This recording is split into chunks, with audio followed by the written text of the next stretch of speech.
ஆச்சாரியன் செய்த உபகாரமானவது தூய்தாக நெஞ்சு தன்னில் தோன்னுமேல் தேசாந்தரத்தில் இருக்க மனந்தான் பொருந்த மாட்டாது இரித்தலினிது ஏது அறியோம் யாம். நாம் ஒரு ஆச்சாரியனை பற்றி அவர் மூலமாக வைகுந்தத்தை அடைகிறோம். நமக்கு நேரே வைகுந்தத்தை அடைவதற்கான எந்த தகுதியும் இல்லாவிட்டாலும் அந்த ஆச்சாரியன் நமக்காக பகவானிடத்திலே மண்டியிட்டு பிரார்த்தித்து நமக்கு மோட்சத்தை வாங்கி கொடுக்கிறார். அந்த ஆச்சாரியன் நமக்கு பண்ணக்கூடிய உதவி எவ்வளவு உயர்ந்தது என்று புரிந்து கொண்டோம் என்றால் அப்போதுதான் அவரிடத்திலே மதிப்பும் பக்தியும் நமக்கு பிறக்கும். ஒரு விவசாயி தன்னிடத்தில் இருக்கக்கூடிய நல்ல செழிப்பான நிலத்திலே விதைத்து வளர்த்து அறுவடை செய்தார் என்றால் அது ஒரு பெரிய காரியம் கிடையாது. ஆனால் பல ஆண்டுகளாக பயிரே விளையாத ஒரு பூமி, செழிப்பற்ற ஒரு பூமியை ஒருவர் கையில் எடுத்து அதை உழுது அதிலே பல உபச்சாரங்களை செய்து அதை மறுபடியும் விளை நிலமாக மாற்றினார் என்றால் அதுதானே ஒரு பெரிய காரியம். ஏற்கனவே நிலம் நல்ல நிலம், அதிலே விதையை போட்டு நீரை பாய்ச்சினாலே செடி முளைத்து விடும் என்றால் அப்போ நாம் செய்வதற்கு பெருசாக ஒன்றும் கிடையாது. விதையை விதைச்சேன் சுவாமி, தானாக வளர்ந்து விட்டது, நான் ஒன்றுமே பண்ணலைன்னு கூட சொல்லலாம். ஆனால் தரிசு நிலமாக விளைக்க முடியாத ஒரு பூமியை கொண்டு அதை விளைநிலமாக மாற்றுவதென்பது ரொம்ப பொறுமையோடும் அன்போடும் செய்ய வேண்டிய ஒரு காரியம். அதைத்தான் ஆச்சாரியன் நமக்காக செய்கிறார். பல பேரிடத்துல நாம எத்தனையோ உபதேசங்களை கேட்டுக்கொள்ளலாம். அந்த உபதேசங்கள் எல்லாம் நம்மை ஞானத்திலே மெதுமெதுவாக வளர்த்து நல்ல ஒரு முதிர்ந்த நிலைக்கு அழைத்து செல்லலாம். ஆனால் இது அனைத்துக்கும் அடித்தளம் இட்டவர் யார் என்று பார்த்தால் நமக்கு பஞ்சசம்ஸ்காரம் சமாஸ்ரயணத்தை செய்து வைத்து திருமந்திரம் துவயம் சரமஸ்லோகம் என்கிற 3 மந்திரங்களை உபதேசித்து நமக்கு பகவானுக்கு ஆராதனம் செய்யும் முறையை சொல்லிக் கொடுத்து பகவானுடைய சங்க சக்கரங்களை நம்முடைய தோள்களிலே பொறித்து வைத்து இதையெல்லாம் செய்தாரே, அந்த ஆச்சாரியன் செய்த உபகாரம்தான் மிக உயர்ந்தது என்று தெரிவிக்கிறார்கள். ஏனென்றால் இந்த ஆத்மா என்பவர் பல ஆண்டுகளாக விளைச்சலே செய்யப்படாத ஒரு பூமியை போன்றவர். நம்மிடத்துல எந்த நற்பண்புகளும் கிடையாது. கருணை, பொறுமை, பக்தி, இதை போல ஏதானு நல்ல பண்புகளை நாம் கடைப்பிடிச்சுட்டு இருக்கோமன்னு, உண்மையே பேசுவது, யாரையும் பார்த்து பொறாமைப்படாமல் இருப்பது, யாரையும் துன்புறுத்தாமல் இருப்பது, கர்வமற்று இருப்பது, இதை போல பண்புகளெல்லாம் சட்டென்று நம்மிடத்திலே வளருவதென்பது முடியாத செயல். ஏனென்றால் பல ஆண்டுகளாக இதை நாம் பழக்காமல் விட்டு விட்டோம். எப்பவுமே பழக்கத்திலேயே ஒரு நிலம் பயிரிடப்பட்டு தொடர்ச்சியாக வந்து கொண்டிருந்ததென்றால் அதுல ஓரளவுக்கு ஒரு செழிப்பு இருக்கும். அதை நாம் பயன்படுத்தாமல் பல்லாண்டுகளுக்கு வீணாகவே ஒரு நிலத்தை போட்டு வச்சோம்னால் அல்லது தவறான விஷயங்களை விளைவிப்பதற்கு அந்த நிலத்தை பயன்படுத்தினோம் என்றால் அவருடைய வளங்கள் எல்லாம் ரொம்ப குன்றி போய் நாளைக்கு ஒரு நல்ல விதையை விதைத்தாலும் வளர முடியாத அளவுக்கு நிலம் கெட்டு போய் விடும் இல்லையோ, அதை போலத்தான் இந்த ஆத்மா கெட்டு கிடக்கிறார். எத்தனையோ ஆண்டுகள், எத்தனையோ பிறவிகளாக நல்ல விஷயங்களை பழகாமல் பாபங்களையே மேலும் மேலும் மேலும் செய்து இந்த ஆத்மாவை பக்தி வளருவதற்கு வழியே இல்லாத ஒரு நிலமா மாற்றி வச்சிருக்கோமோ இல்லையோ, அப்பேற்பட்ட நிலத்தை கொண்டு போய் தான் ஆச்சாரியனிடத்திலே சமர்ப்பிக்கிறோம்.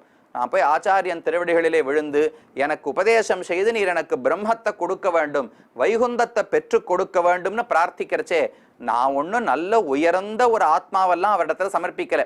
அமர்யாதா க்ஷுத்ரஹா சலமதிஹி அசூயா பிரசவபூஹு கிருதக்னஹ துர்மானி சமபரவசஹ ஸ்மரபரவசஹா வஞ்சனபரஹா நிருஷம்சஹா பாபிஷ்டஹா என்று ஒரு பட்டியலே எடுகிறார் சுவாமி ஆளவந்தார்.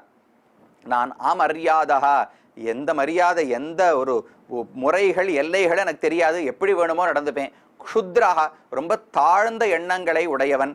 சலமதிஹி, எந்த ஒரு விஷயத்திலும் என்னுடைய மனசு நிலை நிற்கவே நிற்காது, தாவிக்கொண்டே இருக்கும். அசூயா பிரசவபூஹு, பொறாமைக்கு பிறப்பிடமே நான் தான். கிருதக்னஹா, யாரான எனக்கு நல்லது பண்ணான்னா அதெல்லாம் நினைவே வச்சுக்க மாட்டேன், செய் நன்றி கொன்றவன் நான் தான். துர்மானி, தேவையில்லாத விஷயத்துக்கெல்லாம் நிறைய கர்வம் என்னிடத்திலே உள்ளது. ஸ்மர பரவசா, மன்மதனுக்கு ஆட்பட்டு ஏதேதோ உலக இன்பங்களிலே ஆசை இருக்கே தவிர பகவானிடத்திலே துளியும் பக்தி இல்லை. வஞ்சன பரகா, யாராவது நல்லது பண்ணணும்னு ஏமாளியா வந்தான்னால் அவர்களை ஏமாத்துவதுதான் என்னுடைய அன்றாட நடவடிக்கை. இப்படி இருக்கக்கூடிய ஒரு ஆத்மாவை கொண்டு போய் ஒரு ஆச்சாரனிடத்திலே கொடுத்து இந்த ஆத்மாவை நீர் வைகுந்தத்துக்கு கொண்டு போக வேண்டும்னு நாமும் சமர்ப்பிக்கிறோம். அப்ப அந்த ஆச்சாரியன் என்ன பண்றார்? விளைவதற்கு தகுதியற்ற ஒரு நிலத்தை சம்ஸ்காரம் பண்ணணும் இல்லையோ. ஆச்சாரியன் பஞ்சசம்ஸ்காரம் பண்றாரு. எதற்கு பண்ணுகிறார்னால் விளைக்கவே வழியில்லாத ஒரு பூமியை நல்ல விளைச்சல் நிலமாக மாற்ற வேண்டுமோ இல்லையோ. அதுதானே பெரிய உபகாரம். விளைச்சல் நிலமாக மாற்றப்பட்ட பின்பு அதுல ஒருத்தர் விதையை விதைச்சார்னா தானா செடி முளைக்க போறது. அதை போல பண்றது கொண்டு பெரிய காரியம் கிடையாது. அப்ப ஏற்கனவே ஒருத்தர் பஞ்சசம்ஸ்காரம் ஆகி நல்ல ஓரளவுக்கு தகுந்தவராக இருந்தால் அவருக்கு மேலும் மேலும் அர்த்தங்களை உபதேசித்து அவருக்கு பக்தியை வளர்ப்பதென்பது கொஞ்சம் எளிமையான செயல். பக்தி வளர்வதற்கு தகுதியே இல்லாமல் தீய பண்புகளே நிறைய இருக்கக்கூடிய ஒரு ஆத்மாவை மாற்ற வேண்டுமோ இல்லையோ. அதை மாற்றுவதுதான் ஆச்சாரியன் பஞ்சசம்ஸ்காரம் செய்து திருமந்திரம் துவயம் சரமஸ்லோகத்தை உபதேசித்து செய்யக்கூடிய உபகாரம். அப்படிப்பட்ட ஆச்சாரியன் பண்ற உபகாரத்தை புரிஞ்சுட்டோம்னால் அவரை விட்டு நாம் விலகி இருக்கணும்னு மனசு எங்கேயானு வருமா? நான் ஒண்ணுமே இல்லாமல் இருந்தேன் சுவாமி, அந்த ஆச்சாரியன் தான் இன்றென்னை ஆழ்வாதிரிவே இன்னென்னை பொருளாக்கி தன்னை என்னுள் வைத்தான். நேற்று வரைக்கும் நான் ஒரு பொருளாவே இருக்கல. எப்ப இந்த ஆச்சாரியன் திருவடிகளை பற்றினேனோ அவர்தான் பொருளல்லாத என்னை பொருளாக்கி அடிமை கொண்டாய். பல இடங்கள்ல இருக்கு. பகவான் என்னை அடிமை கொள்வதற்கு முன்னால் நான் பொருளே இல்லாமல் இருந்தேன். பண்ண சுவாமி ஆத்மாவே இல்லையா? ஆத்மா இல்லாத ஆத்மாவை பகவான் உண்டு பண்ணாரா? ஆச்சாரியன் உண்டு செய்தாரானால் அப்படி கிடையாது. ஆத்மா இருந்தார், இருக்க வேண்டியபடி இருக்கலையோ இல்லையோ. அப்ப இல்லாததுக்கு சமந்தானே. ஒருத்தர் நல்லவனா இருக்கணும். நாம சொல்லுவோமோ இல்லையோ, உமக்கு எத்தனை குழந்தைகள்னு கேட்டா 4 பேர் இருக்கா சுவாமி, 3 பேர் நல்லவனா இருக்கான், ஒருத்தன் இருந்தும் இல்லாததுக்கு சமம் அப்படின்னு ஒரு அப்பா சொன்னார்னா என்ன அர்த்தம்? அவன் இருக்க வேண்டியபடி இருக்கவில்லை. அப்ப இல்லைன்னு சொல்லிடலாமோ இல்லையோ. அதை போல இந்த ஆத்மாவே இல்லைன்னு சொல்லலாமானால் பகவானை பத்தியும் தெரிந்து கொள்ளாமல் தன்னை பத்தியும் தெரிந்து கொள்ளாமல் கைங்கரியத்திலும் ஆசை இல்லாமல் ஒரு ஆத்மா இருக்கார்னால் பேச்சுக்கு வேணா இருக்கார்னு சொல்லலாமே தவிர அவர் இருந்தும் இல்லாததற்கு சமம்தான். அப்ப நேத்து வரை நான் என்பவன் ஒருவனே இல்லாமல் இருந்தேன். இப்பத்தான் ஆச்சாரியனுடைய அனுகிரகத்தாலே நான் என்று ஒரு பொருளாக ஆகியிருக்கிறேன். அப்படிப்பட்ட என்னை பகவான் அடிமை கொண்டான் என்று தெரிவிக்கிறார் சுவாமி. ராமானுஷரும் ஆளவந்தாரை பத்தி ஒரு ஸ்லோகம் இயற்றி உள்ளார். யத் பதாம்போருஹ தியான வித்வஸ்தாசேஷ கல்மஷா வஸ்துதாமுபயாதோகம் யாமுனேயம் நமாமிதம்.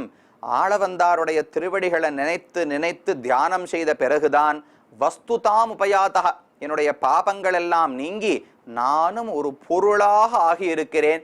அப்படி இருந்து கொண்டு தான் அந்த ஆளவந்தாரை தொழுகிறேன் என்று ராமானுஜருடைய கூற்று.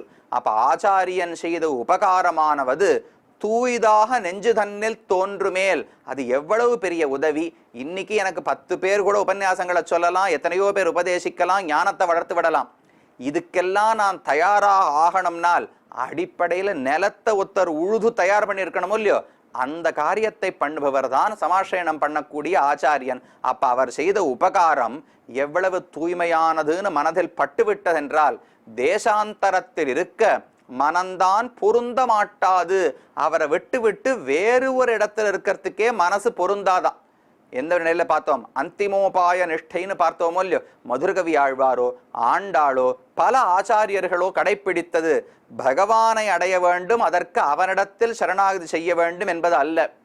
ஆச்சாரியன்தான் எனக்கு இலக்கு, அவர்தான் எனக்கு குறிக்கோள், அவருக்கு தொண்டு செய்து கொண்டு வாழ்வதுதான் எனக்கு பிரயோஜனம் என்று இருந்தார்களோ இல்லையோ. அப்படிப்பட்டவர்களுக்கு ஆச்சாரியனை விட்டு பிரிந்தால் எங்கேயான வாழ முடியுமா? பல இடங்கள்ல பார்க்கலாம். ஆளவந்தார் என்று ஒரு ஆச்சாரியனை பத்தி சொன்னேனே, அவருக்கு தெய்வவாரி ஆண்டான் என்று ஒரு சிஷ்யர் இருந்தார். அவர் ஸ்ரீரங்கத்திலே தான் வாழ்ந்து வந்தார். ஆளவந்தாரும் ஸ்ரீரங்கத்தில் தான் இருந்தார். ஒரு முறை ஆளவந்தாருக்கு திருவனந்தபுரத்து அனந்த பத்மநாப பெருமாள் இருக்காரே, அவரை சேவிக்க வேண்டும்னு ஆசை ஏற்பட்டது. சரின்னு தன்னுடைய பல சிஷ்யர்களையும் அழைத்து கொண்டு ஸ்ரீரங்கத்திலிருந்து திருவனந்தபுரத்துக்கு புறப்பட்டு செல்லுகிறார். செல்லும் போது தெய்வவாரி ஆண்டான கூட அழைச்சிட்டு போகல. அவர் ஸ்ரீரங்கத்திலேயே இருந்து மடத்தினுடைய வேற என்ன காரியங்கள் இருக்கோ அதெல்லாம் பண்ணமோ இல்லையோ. ஒரு ஜியர் சுவாமி இருக்கார், அவருக்கு 4-5 இடத்துல மடம் இருக்கும். அவர் செல்லும் போது அவரோடு சிலரைத்தான் அழைத்து கொண்டு போவார். ஒரு மட்டத்தில் இருக்கிற எல்லாரையும் அவர் அழைச்சிட்டு அடுத்த மட்டத்துக்கு போயிட்டார்னால் இந்த மடத்தினுடைய நிர்வாகத்தை யார் பார்க்கிறது? அதனால அங்கு ஆளவந்தார் தெய்வவாரி ஆண்டானை அடைத்து செல்லவில்லை. ஸ்ரீரங்கத்திலேயே விட்டுவிட்டு அவர் மட்டும் புறப்பட்டு திருவனந்தபுரத்துக்கு சென்றார். அவர் புறப்பட்டு 2 நாள் ஆச்சு, 3 நாள் ஆச்சு. தெய்வவாரி ஆண்டானுக்கு உடல்நிலை குறைந்து கொண்டே வந்தது. அவருக்கு உயிர் போய்விடப் போகிறது, இனிமேல் 1 நாள் 2 நாள் ஆனால் மரணம் அடைந்து விடுவார் என்கிற நிலைக்கு உடல்நிலை குன்றிவிட்டதான் தெய்வவாரி ஆண்டானுக்கு. எல்லாருக்கும் என்ன பண்றதுன்னு தெரியல. அவரிடத்திலேயே கேட்டா, என்னன்னு தெரியல, என்னை கொண்டு போய் ஆளவந்தார் இருக்கிற இடத்துல சேர்த்துருங்க, அவரோடு இருந்து எனக்கு உயிர் போனா கூட பரவாயில்ல, ஆளவந்தார் இருக்கும் இடத்தில் என்னை சேர்த்து விடுங்கோள். இது போல ஆண்டாள் பிரார்த்தித்தாள். கோவர்தனத்துக்கென்னை உய்த்திடுமின், யமுனை கரைக்கென்னை உய்த்திடுமென்னு ஆண்டாளுடைய பாசுரம் நாச்சியார் திருமொழியில. கண்ணனை சேவிக்கணும்னு ஆசை. கண்ணனுடைய துவாபர யுகத்திலேயே அவதாரம் எல்லாம் முடிஞ்சு போச்சு. கண்ணன் வந்து தான் முகம் காட்ட மறுக்கிறான். அப்ப என்ன பண்றதுனால், அந்த கண்ணன் தூக்கின கோவர்தனம், கண்ணன் வாழ்ந்த மதுரை, கண்ணன் குளித்த யமுனை இருக்கோ இல்லையோ, அந்த யமுனை கரையில போய் என்ன போட்டுட்டு வந்துடுங்க. உங்ககிட்ட தாய் பார்த்து மற்ற தோழிகளை பார்த்து கேட்கறா, உங்ககிட்ட நான் வேற எதுவுமே கேட்கல, இங்க வச்சு வச்சு என்னை துன்புறுத்தாதீங்க, எப்படியான போய் மதுரை மண்ணுல என்னை போட்டுட்டு வந்துட்டேனால், இல்ல யமுனை கரையில என்னை போட்டுட்டு வந்துட்டேனால், அதுக்கப்புறம் நான் எப்படியோ பழைச்சுக்கிறேன், இல்ல உயிரையே விட்டாலும் பரவாயில்லை, அந்த மண்ணில் என்னை விட்டு விடுங்கோள்னு ஆண்டாள் பிரார்த்திக்கிறா. அதை போல தெய்வவாரி ஆண்டான் சொன்னார், எப்படியாவது என்னை ஆளவந்தார் இருக்கும் இடத்துக்கு அழைத்து சென்று விட வேண்டும்னு பிரார்த்தித்தார். சரின்னு 4 பேர் அவரை தூக்கி ஒரு பல்லக்கில் வச்சுண்டு, அவரால் நடக்க முடியாது, ஒன்றும் பண்ண முடியாது, பெரிய பிரயாணமாச்சே, அவரை தூக்கி தோளிலே சுமந்து கொண்டு ஒரு 4 பேர் அங்கிருந்து ஸ்ரீரங்கத்திலே புறப்பட்டு ஆளவந்தாரை பின்தொடர்ந்து திருவனந்தபுரத்துக்கு வரத் தொடங்கினார்கள். போக போக ஆளவந்தார் திருவனந்தபுரத்தை வந்து அடைந்து விட்டார். தெய்வவாரி ஆண்டான் பின்னாடியே வரார். கிட்ட 1 நாள் ஆச்சு, 2 நாள் ஆச்சு, 3 நாள் ஆச்சு. வர வர அவருக்கு மெதுவா உடல் நலம் சரியாக தொடங்கி விட்டது. நம்மளே பார்த்துருப்போமோ இல்லையோ, முதல்ல கொஞ்ச நாளா காய்ச்சல் இருக்கும், ரொம்ப மோசமா இருக்கும். நாளைக்கு மருத்துவர் இடத்துல போகணும் சுவாமி, போய் இது என்னன்னு சரியா ஆராய்ந்து என்ன மூலம்னு தெரிஞ்சுட்டு அதுக்கு மருந்து சாப்பிட்டு சரிப்படுத்தணும்னு நாம நினைச்சிட்டு இருப்போம். அன்னைக்கு கார்த்தால் எழுந்திருக்கச்சே காய்ச்சலா உமக்கா இருந்துதாங்கிற அளவுக்கு ஆயிடும். இருந்த ஒரு வியாதி சுவடே இல்லாமல் இப்ப மருத்துவர்கிட்ட போய் என்னத்தை காமிக்கிறது, உடம்பு நன்னா இருக்கு, இருந்த மோசமா இருந்தா தானே மருத்துவர்கிட்ட வாங்கி மருந்து வாங்க முடியும். அதை போல ஆளவந்தார பிரிஞ்சதுனாலத்தான் தெய்வவாரி ஆண்டானுக்கு உடல் நலம் குன்றியது. அப்ப இப்ப ஆளவந்தார சேவிக்க போறோங்கிற உத்வேகம், ஒரு உற்சாகம் வருதோ இல்லையோ, ஸ்ரீரங்கத்திலிருந்து புறப்பட்டு மதுரைக்கு வந்தார், அங்கே திருநெல்வேலிக்கு வரார், அங்கிருந்து மேல கீழே திருவனந்தபுரத்தை நோக்கி செல்ல செல்ல இவருக்கு மறுபடியும் உடல்ல பலம் பெருகி கொண்டே வந்தது. கடைசியில திருவனந்தபுரத்துக்கு போனார். இவரே பல்லக்கிலிருந்து இறங்கி நேரம் நடந்து போய் ஆளவந்தார் திருவடிகளிலே விழுந்து சேவித்து வணங்கினார். அவருக்கு புரியல, இவரைத்தான் நாம் அங்க விட்டுட்டு வந்தோமே, இவரையே இங்க புறப்பட்டு வந்தார்னால். கூட இருக்கிறவா சொன்னா, நீர் விட்டுட்டு வந்தீர், உம்மை விட்டு பிரிந்தா இவரால் உயிரே வாழ முடியல, அவருக்கு உடல் நலம் ரொம்ப மோசமாயிடுத்து, அதனால தூக்கி போட்டு வேகமா வந்தோம், வர வழியில உம்மை திரும்ப சந்திக்க போறோமோ இல்லையோ, மன்யே பிராப்தாஸ்ம தந்தேசம் பரத்வாஜோ எம் அப்ரவீத்னு பரதன் கூறுகிறார். ராமன் காட்டுக்கு போய்விட்டார். அந்த ராமனை போய் பார்த்து எப்படியாவது காலில் விழுந்து திரும்ப அயோத்திக்கு கொண்டு வர வேண்டும்னு பரதனுக்கு ஆசை. அங்கிருந்து புறப்பட்டு குஹனை சந்தித்தார். அங்கிருந்து பரத்வாஜ ஆசிரமத்துக்கு வந்தார். பரத்வாஜர் தான் வழிகாட்டுறார். ராமன் சித்திரகூடத்தில் இருக்கிறான், இதோ இந்த பாத வழியா போனன்னா ராமனை அடைந்து விடலாம், அவன் இருக்கும் மலை இப்படி இந்த அடையாளங்களோடு இருக்கும் என்று பரதனுக்கு பரத்வாஜர் வழிகாட்டினார். அந்த அடையாளங்களை தொடர்ந்து பரதன் வரான். வந்த உடனே இந்த மலை, அதை சுத்தி இருக்கிற காடு எல்லாம் பார்த்த உடனே ஒரு ராமன் இருக்கிற இடத்துக்கு அருகிலே வந்து விட்டோம்னு திடீர்னு ஒரு உற்சாகமா. மற்றவா இருக்கிறவா எல்லாரையும் விட்டு விட்டு பரதன் மட்டும் முன்னாடி ஓடத் தொடங்கி விட்டான். எப்படியாவது உடனே ராமனை பார்க்கணும், பரத்வாஜர் சொன்ன இடத்தை நாம் அடைந்து விட்டோம் என்று நினைக்கிறேன் என்று ஒரு உற்சாகம் இருக்கலையோ. ராமனை காண போகிறோம், அவனை காலில் விழுந்து எப்படியாவது கெஞ்சனம் அப்படிங்கிற ஒரு உத்வேகம் வந்து விட்டது பரதனுக்கு. அதை போல தெய்வவாரி ஆண்டானுக்கு ஸ்ரீரங்கத்திலேருந்து திருவனந்தபுரத்துக்கு வர வர ஆளவந்தார் கிட்டக்க வரோம் கிட்டக்க வரோம் கிட்டக்க வரோங்கிற எண்ணத்திலேயே உடல் நலம் நன்னா எடுத்து திருவனந்தபுரத்தை வந்து அடையும் போது நன்னா ஸ்வஸ்தமாகவே ஆகிவிட்டார் என்று அருகிலே இருப்பவர்கள் சொல்ல ஆளவந்தார் மெச்சினாராம். ஓ, இந்த அளவுக்கு நம்மிடத்திலே ஒருவன் பக்தியோடு இருக்கிறானா என்று ஆளவந்தாரிடத்துல தெய்வவாரி ஆண்டானுக்கு இருந்த பக்தி. ஆச்சாரியனை விட்டு பிரிந்து வாழ்வதற்கு கூட அவரால் முடியவில்லை. இதே போலத்தான் பெரிய திருமலை நம்பிகள் என்று ஒரு ஆச்சாரியன் இருந்தார். ராமானுஜருக்கு அவர் தாய் மாமன்னு சொல்றோமோ இல்லையோ, ராமானுஜருடைய தாயார் அவருக்கு அண்ணன் தான் பெரிய திருமலை நம்பிகள். அதே போல ராமானுஜருக்கு ஒரு ஒண்ணு விட்ட சகோதரர் கோவிந்த பெருமாள்னு பெயர். அவர்தான் எம்பார் என்று பிற்காலத்துல சந்நியாசம் ஏற்றுக்கொண்டு எம்பார் இருந்தார். அப்ப ராமானுஜர் கோவிந்த பெருமாள். இவர் 2 பேருக்கும் மாமாதான் பெரிய திருமலை நம்பிகள் என்பவர். அவர் திருமலையிலேயே திருவேங்கடத்திலேயே வாழ்ந்து ஸ்ரீனிவாச பெருமானுக்கு கைங்கரியங்களை செய்து கொண்டு வந்தார். அவருக்கு சிஷ்யராகத்தான், அவரை விட்டு பிரியாமல் தான் கோவிந்த பெருமாள் என்கிற எம்பார் பல்லாண்டுகளுக்கு தொண்டு செய்து கொண்டிருந்தார். ஏன்னா நடுவிலே எம்பார் ஏதோ சூழ்நிலை காரணமாக சைவராக மாறிவிட்டார். ஒரு முறை காளஹஸ்திக்கு போயிருக்கும் போது அவர் மூழ்கினார், நதியில குளிச்சார். குளிச்சு வெளியில வரச்சு அவர் கையில ஒரு சிவலிங்கம் வந்தது. உள்ளங்கை கொணர்ந்த நாயனார் அப்படின்னு அவரை சொல்லி அவர் எல்லாரும் சைவரா கொண்டாடி அவரே சைவராக மாறிவிட்டார். அதற்கு பிறகு பெரிய திருமலை நம்பிகள் தான் அவரிடத்துல போய் பேசி பகவானுடைய மேன்மையை ஸ்தாபித்து மறுபடியும் வைஷ்ணவராக மாத்தினார்னு உடனே பெரிய திருமலை நம்பிகள் கிட்ட ரொம்ப விசுவாசம், அதிகமான பக்தி வைத்திருந்தார் எம்பார். அவர்கள் திருவேங்கடத்திலே வாழ்ந்து வருகிறார்கள். பெரிய திருமலை நம்பிகள் அவருடைய சிஷ்யரான எம்பார் 2 பேரும் திருவேங்கடத்தில் இருக்கா. ராமானுஜர் ஸ்ரீரங்கத்திலிருந்து புறப்பட்டு திருவேங்கடத்துக்கு செல்லுகிறார். போய் பெரிய திருமலை நம்பிகளை வணங்கினார், திருவேங்கடமுடையான சேவித்தார். அங்கிருந்து பல அர்த்தங்களை எல்லாம் பெரிய திருமலை நம்பிகளிடத்திலே கேட்டு தெரிந்து கொண்டார். திரும்ப புறப்பட்டு ஸ்ரீரங்கத்துக்கு வர வேண்டும் இல்லையோ. அப்போ பெரிய திருமலை நம்பிகள் பார்த்தார், இந்த கோவிந்த பெருமாளை என்னோட வச்சுட்டா ஒன்றும் பெரிய பயன் கிடையாது, நானே பகவானுக்கு தொண்டு செய்து கொண்டிருக்கிறேன், எனக்கு யாரும் தொண்டன் எல்லாம் தேவையில்லை, ராமானுஜரோடு இருந்தால் எம்பாருடைய பயன் நிறைய உண்டு, பல சிஷ்யர்களை சேகரிக்கலாம், பலருக்கு உபதேசம் பண்ணலாம், ராமானுருக்கு ஒரு வலக்கையை போல இருக்கலாம் இல்லையோ. அதனால எம்பாரை ராமானுஜரோடு அனுப்பி வைத்து விட்டார் பெரிய திருமலை நம்பிகள். திருப்பதியிலிருந்து திரும்ப ஸ்ரீரங்கத்துக்கு ராமானுஜர் வரும்போது எம்பாரையும் கூட அனுப்பி வைத்து விட்டார் பெரிய திருமலை நம்பிகள். எம்பார் ஸ்ரீரங்கத்துக்கு ராமானுஜரோட வந்துட்டார். 2 நாள் ஆச்சு, 4 நாள் ஆச்சு. ஆச்சாரியனை விட்டு பிரிந்து அவரால் வாழவே முடியல. ராமானுஜர் கூட இருக்கார் என்னால், அவருக்கு பரிவெல்லாம் இருக்கிறது அங்க பெரிய திருமலை நம்பிகள் இடத்திலே.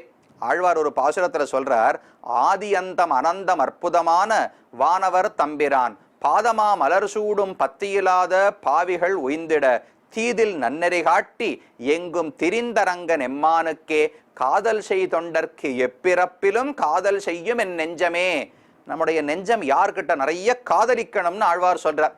என்ன சுவாமி உபன்யாசம் தடம் மாறுறது என்னால், காதல்ங்கிற வார்த்தையில தான் தப்பான்னு, பகவான்கிட்ட பக்தின்னு சொன்னாலும் அன்பு, அவா, வேட்கை, காதல் எல்லாம் ஒண்ணுதான், எதுலயும் வித்தியாசமே கிடையாது. அப்ப காதல் செய்யும் என் நெஞ்சமே, என்னுடைய நெஞ்சமானது சில பேரை பார்த்து ரொம்ப காதல் செய்கிறதுன்னு ஆழ்வார் தெரிவித்தார். யாரை பார்த்துனால் பகவானுடைய பக்தர்கள் சில பேர் இருக்காள். அவ என்ன பண்றாளான்னால், ஆதி அந்தம் அனந்தம் அற்புதமான வானவர் தம்பிரான், நித்தியசூரிகளுக்கெல்லாம் நாயகனாக சர்வேஸ்வரனாக உலகத்தையே படைத்தவனான பகவான் இருக்கான் இல்லையா, அவனுடைய பாதமா மலர் சூடும் பத்தி இல்லாத பாவிகள், பகவானுடைய திருவடி தாமரைகளை வணங்குவதற்கு பக்தி வேணுமோ இல்லையோ, அந்த பக்தி கிடைக்க பெறாமல் நிறைய பாபங்களை பண்ணி அதனால பக்தி இல்லாத ஒரு வாழ்க்கையே பலரும் வாழ்கிறாளோ இல்லையோ, அப்படிப்பட்ட பக்தி இல்லாத பாவிகள் உய்ந்திட, அந்த பாப்பிகள் கூட உய்ந்து போகும்படிக்கு பகவானை பற்றி உணர்ந்து அவனுக்கு தொண்டு செய்பவர்களாக வைகுந்தத்தையே அடையும்படிக்கு உய்ந்திட தீதில் நன்னெறி காட்டி, எந்த குறையும் இல்லாத சிறந்த மார்க்கத்தை காட்டி கொடுக்கிற ஆச்சாரியன் இருக்காரு.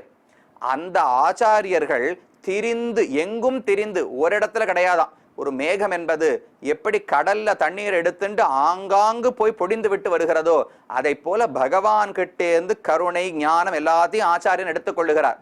ஆங்காங்கு சஞ்சாரம் சென்று எல்லாருக்கும் வழங்குகிறாரோ இல்லையோ, அப்படிப்பட்ட ஆச்சாரியர்களை பார்த்து என் நெஞ்சம் காதலிக்கிறதுன்னு ஆழ்வார் சொல்றார்.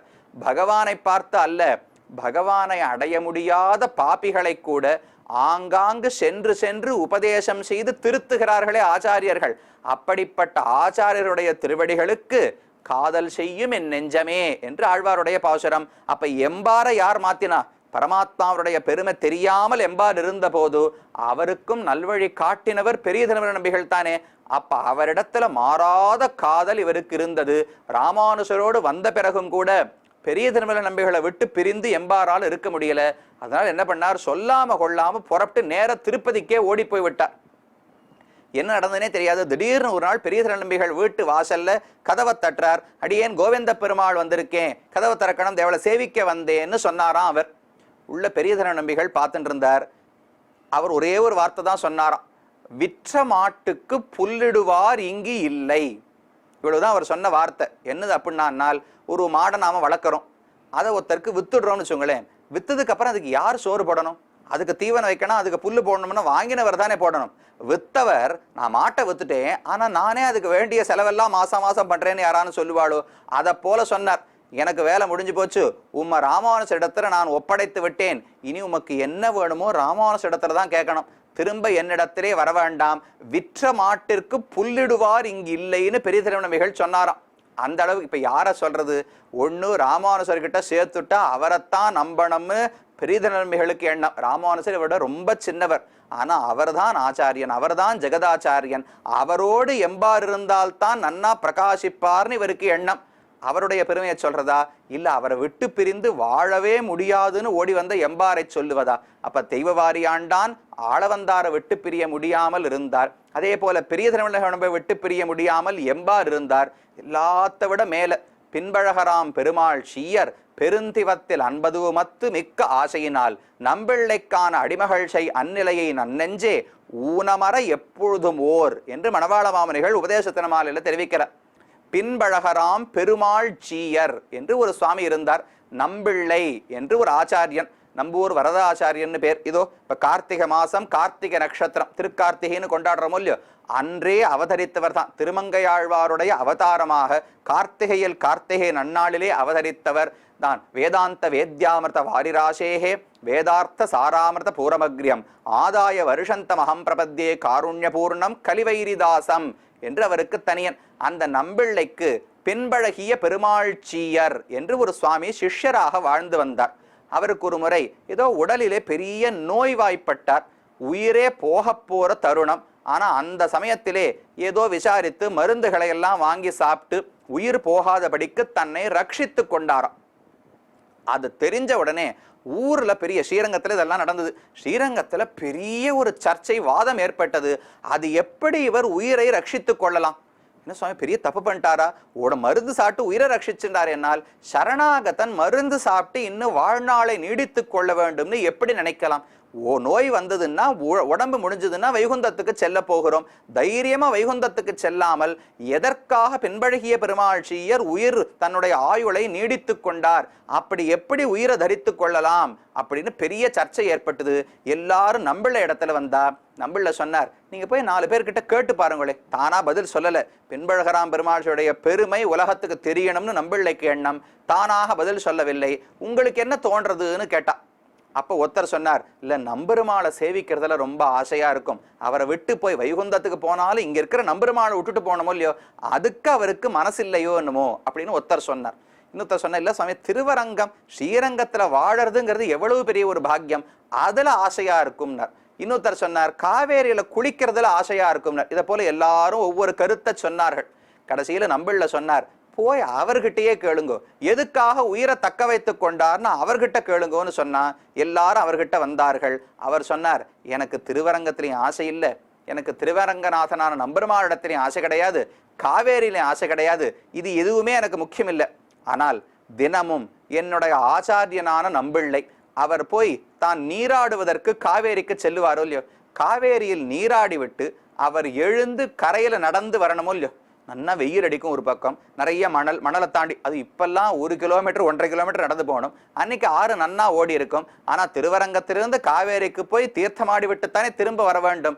வரும்போது சூரியன் கொதிக்கிறதுனால அவருக்கு நதுவா குளிச்சுட்டு வந்தாலே பொதுவா கொஞ்சம் வியர்வை பெருகுமோ இல்லையோ, நம்பிள்ள தீர்த்தமாடி விட்டு வரும்போது அவருடைய திருமுக மண்டலத்துல குறு வியர்வை, சின்ன சின்ன வியர்வை துளிகள் பெருகுமா. அந்த அழக சேவிக்கணும்னு பெருமாள் பெருமாள்சியருக்கு ஆசையா. பகவான் நம்பெருமாளுடைய அழகு கிடையாது, நம்பிள்ளை தீர்த்தமாடி விட்டு வரும்போது அவர் முகத்துல ஒரு வியர்வை முத்தாட்டம் பெருகும் பாருங்க, அதை சேவிச்சு எனக்கு போரும்னு இன்னும் எண்ணம் ஏற்படலை, அதை இன்னும் பல்லாண்டுகளுக்கு சேவிக்கணும்னு ஆசைப்படுறேன். அதே போல நம்பிள்ளைக்கு இன்னும் பல்லாண்டுகளுக்கு கைங்கரியம் செய்ய வேண்டும் எனக்கு ஆசை, அதனால் தான் மருந்து சாப்பிட்டு உயிரை தக்க வைத்து கொண்டேன்னு அந்த பெரியவர் சொன்னாராம். அப்பத்தான் அவருடைய ஆச்சாரிய பக்தி எவ்வளவுன்னு உலகத்தார் அனைவருக்கும் தெரிந்தது. அவரை பத்தி மணவாள மாமனிகள் பாடுற, பின்பழகராம் பெருமாள் சீயர் பெரும் திவத்தில் அன்பதுவும் அற்று, வைகுந்தத்துல கூட அன்பு இல்லாமல் மிக்க ஆசையினால் நம்பிள்ளைக்கு ஆன அடிமைகள் செய் அந்நிலை. ஆச்சாரியனுக்கு கைங்கரியம் பண்றதுக்காகத்தான் உயிரே உள்ளது, அதை நீடித்து கொள்வதும் கைங்கரியத்துக்காக இருந்தாரே, அந்த நிலையை நினைத்துப்பார் நெஞ்சே, அதை அடைய வேண்டும்னு நீயும் ஆசைப்படுவாய் என்று மணவாள மாமனிகள் சொல்லுகிறார். இப்படி பகவானை விட ஆச்சாரியனே எனக்கு முக்கியம் என்று இருந்தார்கள். இது ஒரு நிலை பார்த்தோம். இன்னும் ஒரு நிலை இருக்கு. பகவானே வேண்டாம், ஆச்சாரியன் போறோம். இவர்களெல்லாம் பகவான் வேண்டாம்னு சொல்லல, ஆச்சாரியனை விட்டு பிரிந்தா என்னால் இருக்க முடியாது என்பவர்கள் சிலரை பத்தி இன்னைக்கு பார்த்தோமோ இல்லையோ. அடுத்த பகுதியில் ஆச்சாரியன் மட்டும் போரும், பகவான் வேண்டாம் என்று சொன்னவர்களும் சிலர் ஆச்சாரியர்கள் உண்டு. அவர்கள் யார் என்பதை அடுத்த பகுதியிலே பார்ப்போம்.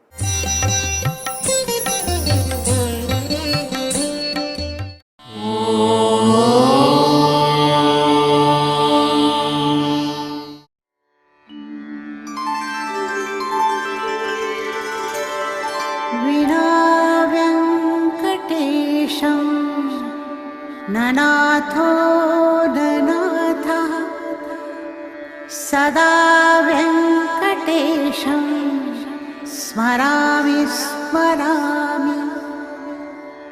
हरे वेङ्कटेश प्रसीद प्रसीद।